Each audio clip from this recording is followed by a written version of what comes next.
o professor também, o economista André Roncaglia, para a gente falar basicamente de economia. Tudo bem, André? Como é que vai? Tudo bom, Miguel? Bom estar aqui com você. Um abraço para todo mundo aqui que está com a gente. Maravilha. André, hoje foi um dia de notícias boas, né, para a economia. Não sei como é que você vê, mas pelo menos eu entendi assim. Você teve essa notícia do IBGE sobre a geração de emprego, sobre o desemprego, né? O desemprego caiu para 7,9%, houve esse aí com ajuste sazonal, né? Porque houve uma certa ruído, né? Porque a Folha colocou que o desemprego subiu, o UOL disse que caiu, né? É porque em relação a dezembro ele subiu 0,5, mas em relação ao mesmo período do ano anterior caiu, né? Enfim, o desemprego. Esse gráfico eu achei um dos mais interessantes, porque tem um ajuste sazonal, mostra com mais clareza que o desemprego de fato está caindo. Enfim, tá bom, pode tirar aqui. Depois a gente fala de outra coisa. Como é que você avalia essa questão do emprego? Não, a taxa de desocupação ela subiu, de fato, tá? Então ela aumentou de 7,4 para 7,9, mas houve a criação aí de 250 mil empregos. E por que a gente tem que sempre ponderar, né, e qualificar os dados? Porque a dinâmica da taxa de desocupação, que seria um indicativo de quantas pessoas estão sendo empregadas, ela depende da dinâmica das pessoas que estão na força de trabalho ou fora da força de trabalho. Então, não é apenas um resultado do número de empregos que estão sendo gerados. No primeiro trimestre, né, segundo os dados do CAGED, por exemplo, a gente vê que em 2024, né, só em março, foram 244 mil empregos criados. Tá? Então, para deixar bem claro o que significa um número, com relação ao primeiro trimestre do ano passado, houve uma aceleração, a gente melhorou o resultado. Então, que é o que a gente chama de comparação interanual, entre os 2 anos. Então, no espaço de 12 meses, a gente está melhorando. Só que, no espaço de um trimestre, comparado com o trimestre imediatamente anterior, a gente começou a ter o problema esperado de geração de emprego insuficiente, que era algo que já estava contabilizado nas expectativas, que o próprio ministro Fernando Haddad tinha já reclamado no primeiro semestre do ano passado, que era a desaceleração do segundo semestre.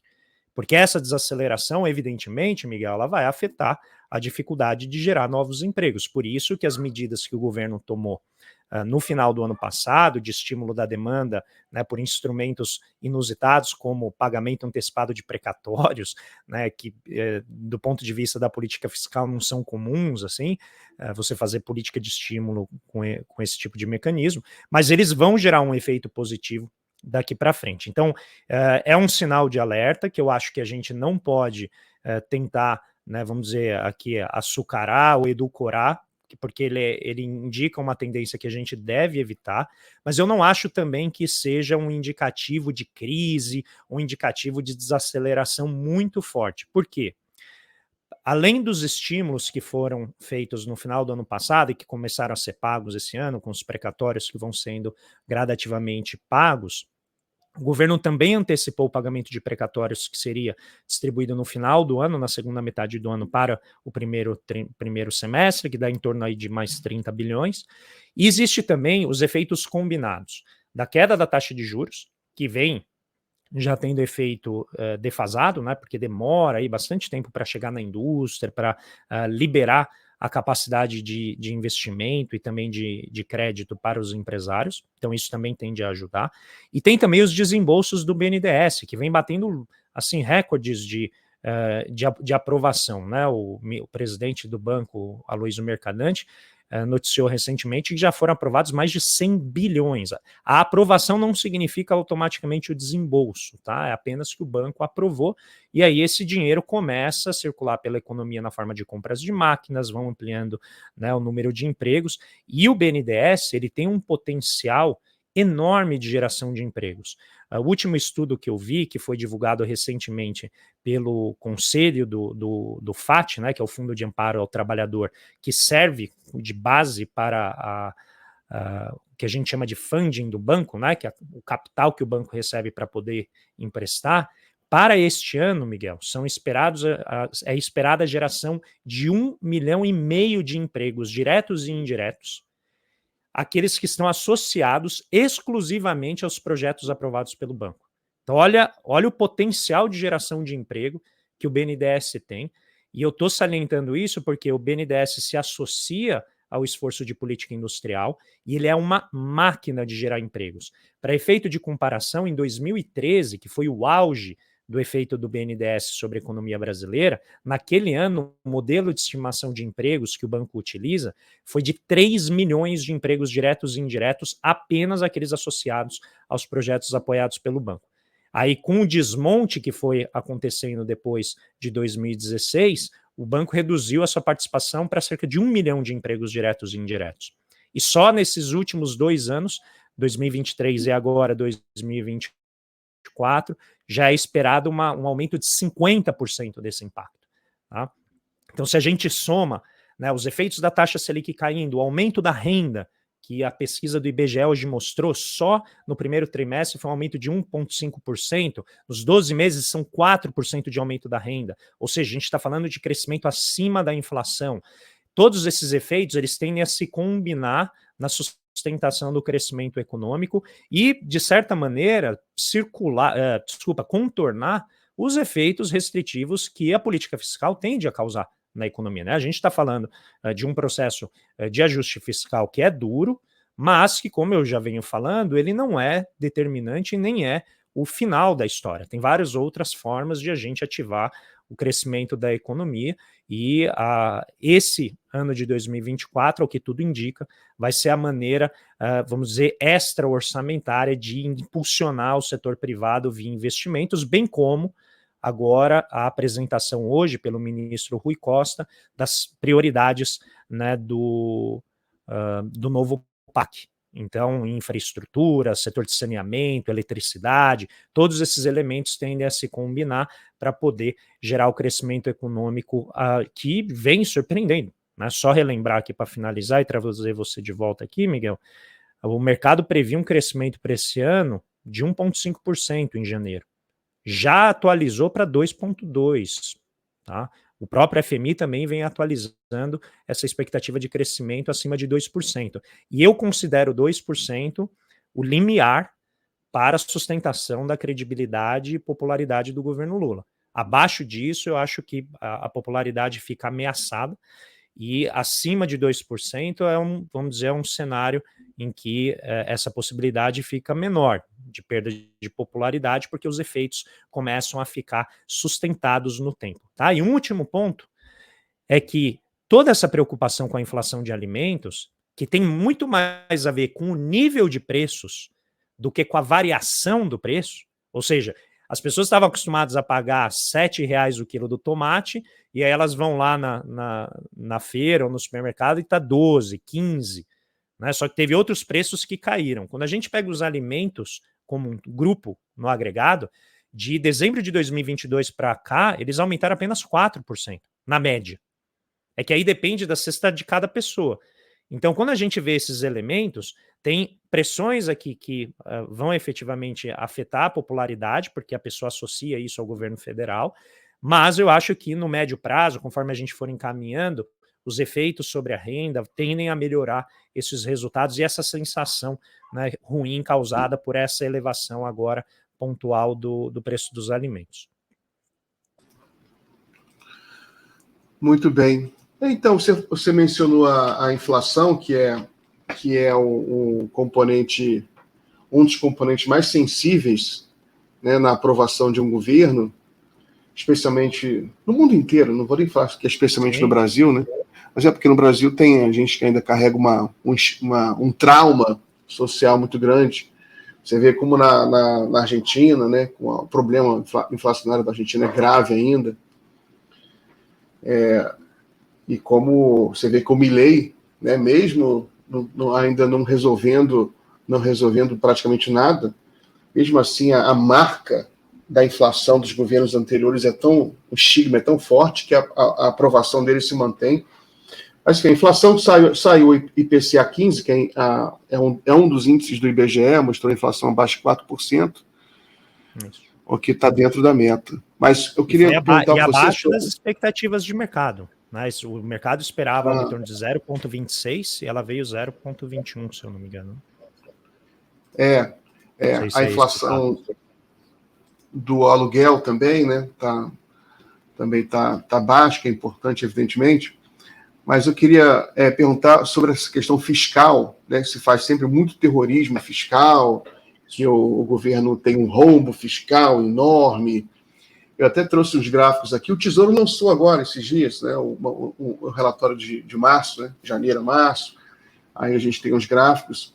Coloca aí um dos gráficos, Gui. Tem isso aí é um agregado que eles fazem. Não sei se é o melhor para a gente fazer essa comparação. Eles fazem esse agregado aí, mas junta muita coisa diferente. Bota o outro aí, que eu acho que é um pouco melhor. Se bem que esse outro é despesa, né? Mas mas também isso você vê que tem uma elevação das despesas em relação ao, né, a despesa total, está chegando a 20%, março de 2024, acumulado 12 meses. Isso. E há essa preocupação, pode tirar, Gui. Foi aprovado o arcabouço fiscal, né, um novo marco fiscal, e havia sempre muita preocupação por parte dos economistas e pessoas que acompanham a economia, que o governo ficasse muito asfixiado em relação à questão fiscal, porque não teria margem para fazer nenhum tipo de investimento. A gente já tem um pouco mais de ideia agora, já tem 3 meses de dados, né, de receita. A receita melhorou, pelo que eu entendi, mas a despesa também está aumentando. Como é que você está vendo a questão fiscal para esse ano agora, 2024? Eu acho que tem pouca surpresa, tá? Porque a PEC da transição ela foi muito importante para recompor os gastos. Só que, ao mesmo tempo, ela também destravou, vamos dizer assim, a falta de pudor dos nossos congressistas, que começaram a avançar com mais fome sobre, né, as fatias do orçamento público. Então, eu acho que esse patamar de 20% do PIB, ele dificilmente vai se manter, tá? Seja pela efetividade da regra, então a regra que limita os gastos tende a reduzir isso ao longo do tempo, tá? Se ela for respeitada, principalmente pelo Congresso, porque o Congresso está fazendo muita força para elevar os gastos. A gente só pegar um exemplo aqui, nessa PEC dos quinquênios, que aumenta em 40 bilhões de reais o gasto público apenas com a remuneração adicional, né, de juízes, promotores, se não me engano, defensoria pública, né, esses cargos do judiciário que têm altíssima remuneração. Então, a gente está falando de um rombo de 0,4% do PIB para 38 mil pessoas. É um contingente muito pequeno, né, de beneficiários de um pacote tão pesado de gastos. E note que toda a discussão, Miguel, sobre a efetividade da meta fiscal gira também nessa casa aí de 0,5%.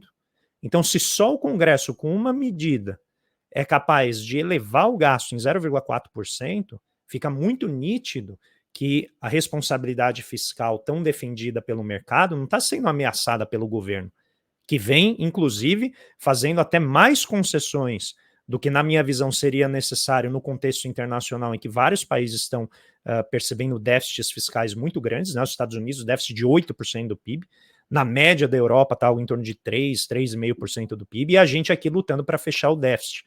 E aí o governo está tentando fechar o déficit da maneira socialmente mais justa, que é fazer o andar de cima pagar por esse ajuste. E aí a gente está vendo a reação, né, intensa.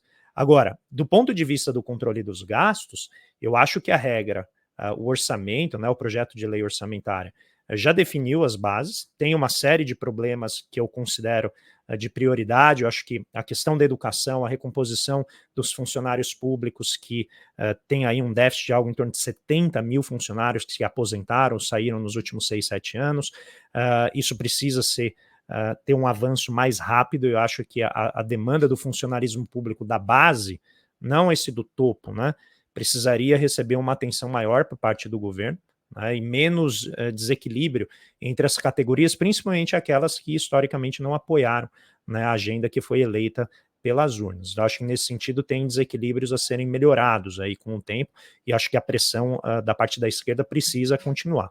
Agora, é importante a gente destacar que a principal força que impede um ajuste fiscal mais suave tem sido o Congresso Nacional. A gente está falando dessa questão do PERSE, que foi esse plano emergencial de resgate, agora não lembro se era resgate ou ajuda do setor de eventos, que começou com algo em torno de 3, 4 bilhões, já está passando de 12, e o Haddad conseguiu impor um orçamento interanual de 15 bilhões. Então, na medida em que esses benefícios atingirem 15 bilhões, o programa é extinto, até 2026, se eu não me engano. Então, se eles usarem todo esse valor esse ano, a partir do ano que vem não tem mais nada. Eu acho que essa é uma solução de meio termo que foi conseguida.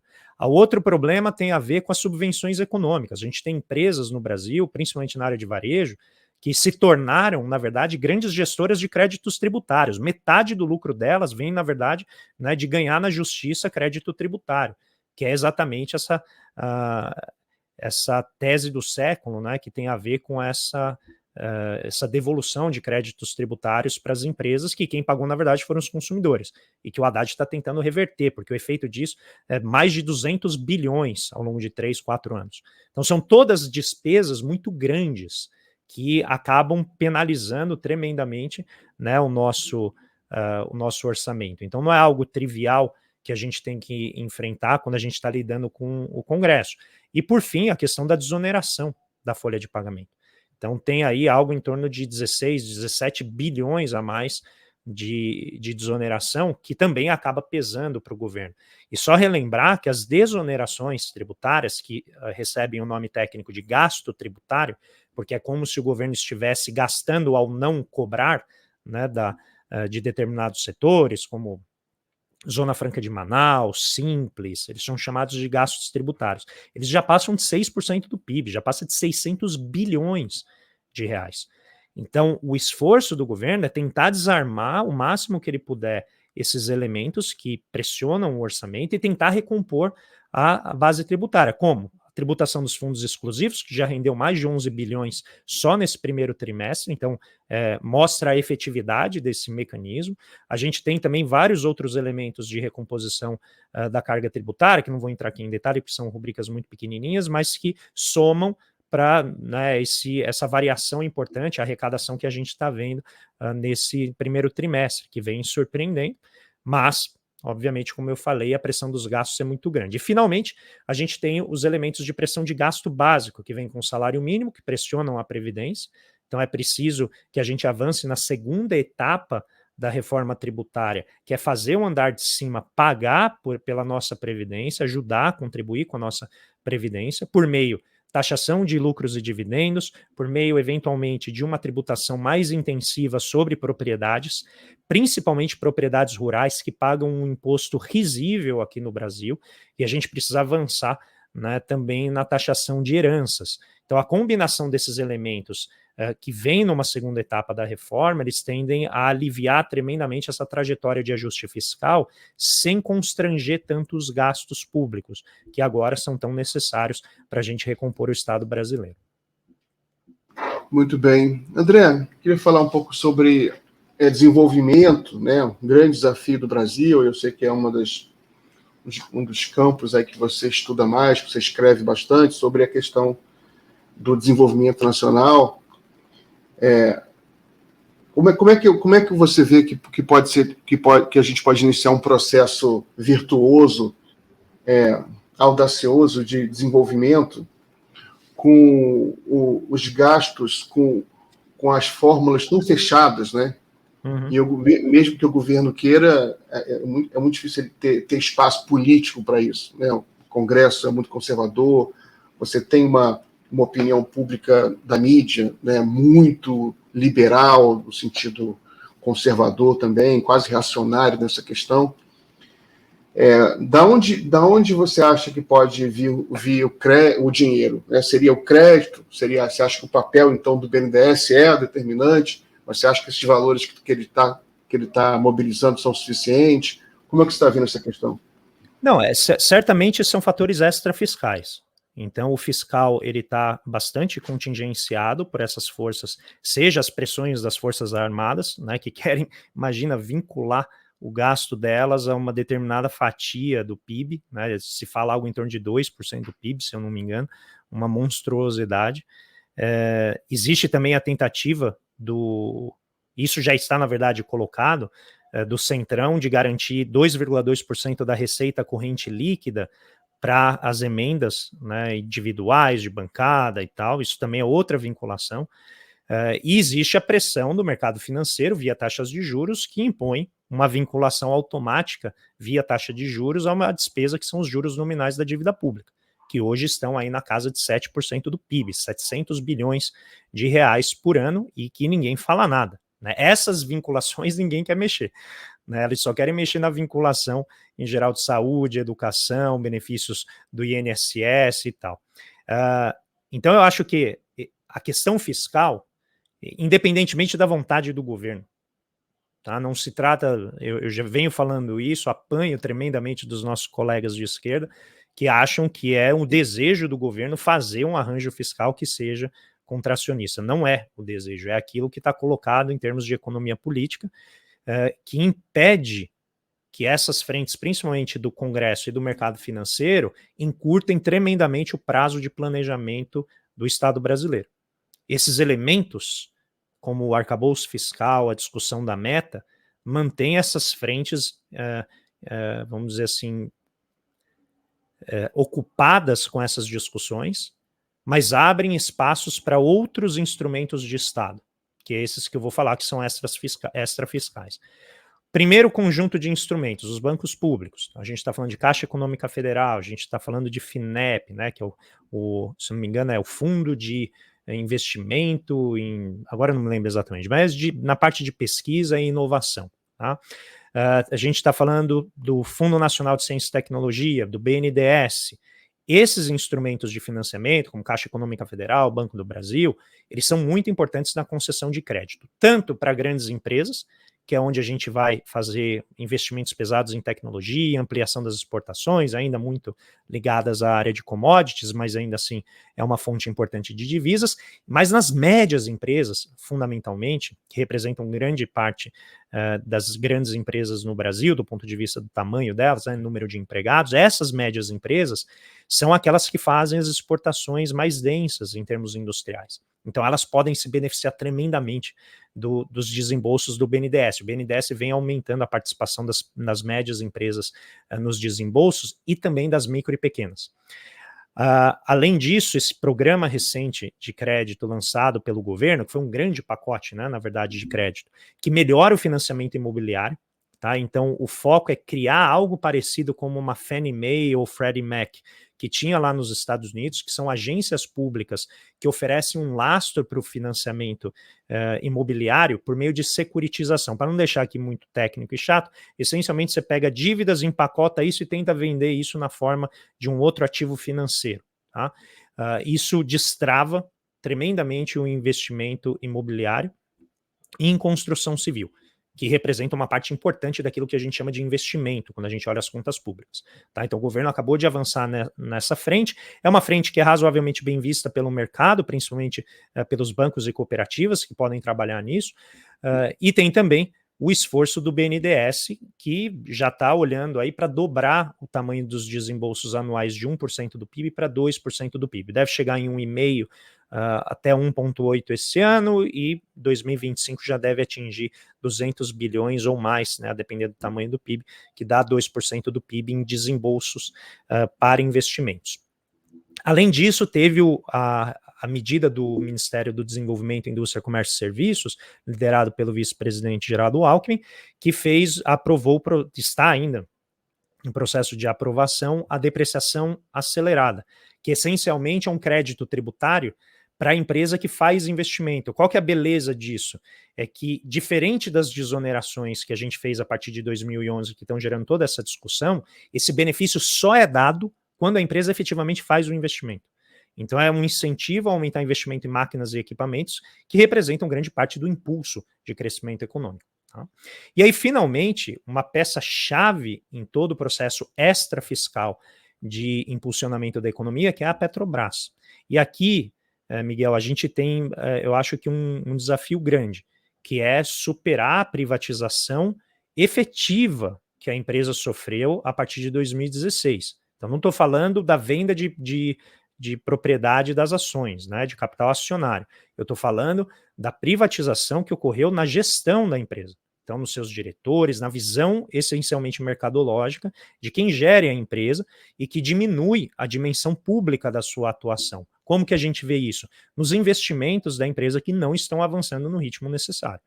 Então, existe ali uma certa inércia que precisa ser superada porque a Petrobras representa cerca de 1/3 de todo o pacote de investimentos, né, que chama Novo PAC, o Plano de Aceleração do Crescimento. 1/3, essencialmente, está vindo da Petrobras, que tem uma capacidade de investimento monumental, vide aí os dividendos que foram distribuídos nos últimos anos, mais de 340 bilhões na forma de dividendos, só esse ano agora vão distribuir, se eu não me engano, mais 40 bilhões, que são esses dividendos extraordinários. Então ela efetivamente é uma máquina de produzir dinheiro e que precisa ser revertido para os nossos investimentos. Então, havendo alinhamento entre essas áreas, né, esses instrumentos de desenvolvimento do Estado que a gente tem, é possível avançar. Tá? Onde que eu vejo um limitador aqui importante? Na área do setor elétrico. O setor elétrico, com a privatização da Eletrobras, tira do governo um instrumento importantíssimo de política de desenvolvimento, que é o preço da energia elétrica. Num país que tem a riqueza natural hídrica que a gente tem, né, é você literalmente colocar ali uma amarra enorme no nosso processo de industrialização, porque o custo da energia é muito alto. E a gente está aqui falando da segunda energia elétrica mais cara do mundo, se não a primeira, se a gente tirar, né, os países que estão em guerra. Então, eu acho que a maneira como eu estou vendo são essas. Tem instrumentos, mas o governo acho que ainda está tentando se organizar para deixar azeitada a relação entre os diferentes ministérios, mas a minha expectativa é que a partir desse ano essas coisas comecem a se encaixar melhor, né? O Plano Nova Indústria Brasil, por meio dos mais de 100 bilhões de investimento no setor automotivo, o novo PAC, o plano de transição ecológica no Ministério da Fazenda. Se houver um esforço de harmonizar esses planos para evitar a sobreposição e poder racionalizar o esforço, eu acho que, ainda que a questão fiscal seja uma restrição importante, eu acho que ela é perfeitamente contornável, né, ao longo do tempo, sem inviabilizar esses planos de desenvolvimento do governo Lula. Muito bem, André. André, eu queria falar de geopolítica, só que já terminou aqui o nosso tempo, a gente fica para próximo, para a gente... Eu queria uma opinião sua sobre as oportunidades que a configuração geopolítica, na sua opinião, pode abrir para o desenvolvimento nacional, mas fica aí um gostinho de quero mais, para a gente conversar isso na próxima oportunidade. Forte abraço para você, bom 1º de maio e bom final de semana. Obrigadão, para você também e para todo mundo. Bom 1º de maio, a gente se vê em breve.